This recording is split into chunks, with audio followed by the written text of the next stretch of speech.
حضرت ابو مسلم خولانی رضی اللہ تعالیٰ عنہ کو گرفتار کر لیا۔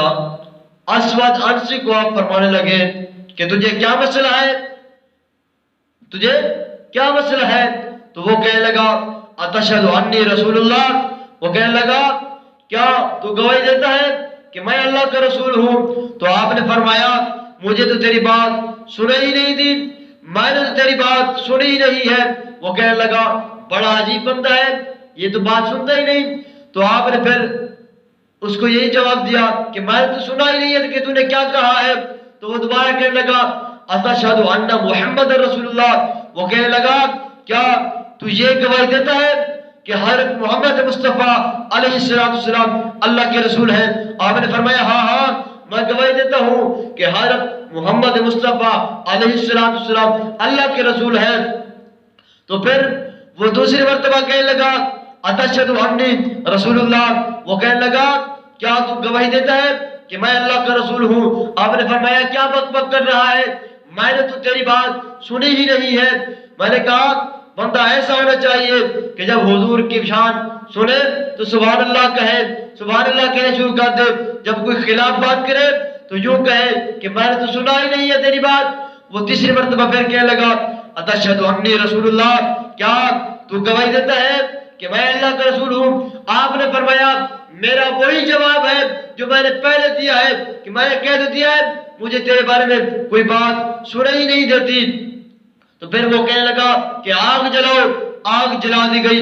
پھر جب آگ کو باندھ کر آگ میں ڈالنے لگے تو آپ نے فرمایا کیا مسئلہ ہے تمہیں؟ وہ کہنے لگے تجھے آگ میں ڈالنا ہے، تو اسود عنسی کو نبی نہیں مانتا، ہم نے تمہیں آگ میں ڈالنا ہے۔ آپ نے فرمایا جو چاہو تم کر لو، رب جانے آگ جانے، نبی جانے آگ جانے۔ آپ نے فرمایا کہ آپ ہے ختم نبوت کے مسئلہ، اگر میری ذات کے مسئلہ ہوتا تو ڈر جاتا، اب ہے ختم نبوت کے مسئلہ، رب جانے آگ جانے، نبی جانے آگ جانے۔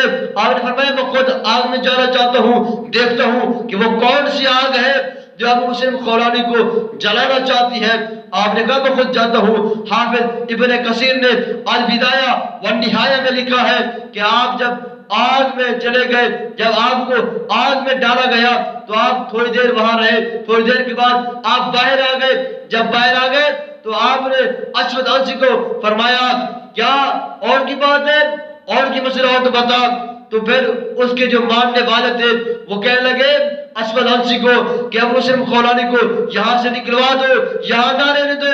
اگر ابو مسلم خولانی 2-4 دن یہاں رہ گئے تو تیری جعلی نبوت جو ہے یہ ختم ہو جائے گی۔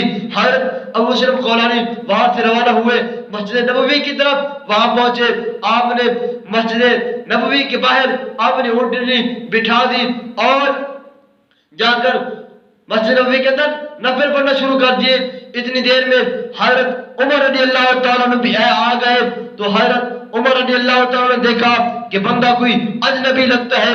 تو پھر حضرت مسلم خولانی نے جب سلام پھیرا تو حضرت عمر رضی اللہ تعالیٰ نے پوچھا ابو مسلم خولانی سے کہ آپ کہاں کے رہنے والے ہو، کہاں سے آئے ہو؟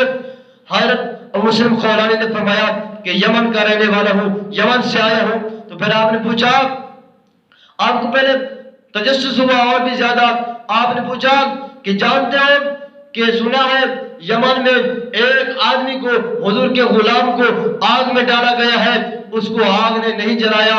آپ نے فرمایا وہاں رب نے ایک ثانی ابراہیم پیدا کیا ہے۔ تجھے بھی پتہ ہے کہ جس طرح حضرت ابراہیم رضی اللہ تعالیٰ عنہ کو، حضرت ابراہیم علیہ السلام کو آگ میں ڈالا گیا تو آگ نے نہیں جلایا، تو اسی طرح حضور کے غلام کو بھی آگ نے نہیں جلایا۔ تو وہ کہنے لگا ہاں میں ہی ہوں، میں ہی وہ مسلم خولانی ہوں، مجھے آگ میں ڈالا گیا، آگ نے مجھے کچھ نہیں کہا۔ تو حضرت عمر رضی اللہ تعالیٰ نے حضرت ابو مسلم خولانی کی پیشانی چومی، صدیق اکبر نے بھی آپ کی پیشانی چومی۔ حضرت بلال کو حکم دیا کہ مدینے میں اعلان کرو، مدینے میں کہ جتنے لوگ ہیں وہ سب جمع ہو جائیں۔ یہ حضرت ابو مسلم خولانی بتائیں گے کہ کس طرح آگ میں گئے اور کس طرح حضور کی شان ظاہر ہوئی۔ میں نے کہا رب بھی چاہتا ہے کہ حضور کی تعریف مجمع میں ہونی چاہیے، اور نبی بھی چاہتے ہیں کہ ہماری تعریف مجمع میں ہو۔ عمر فاروق صدیق اکبر بھی چاہتے ہیں کہ حضور کی تعریف مجمع میں ہونی چاہیے، اور پھر یہ جائز ہے حضور کی تعریف کرنا، پھر یہ ناجائز کیوں کہتے ہیں؟ میں نے کہا یوں ہی رہے گا، حضور کا چرچا ہی رہے گا، بڑے خاک ہو جائیں گے چل جانے والے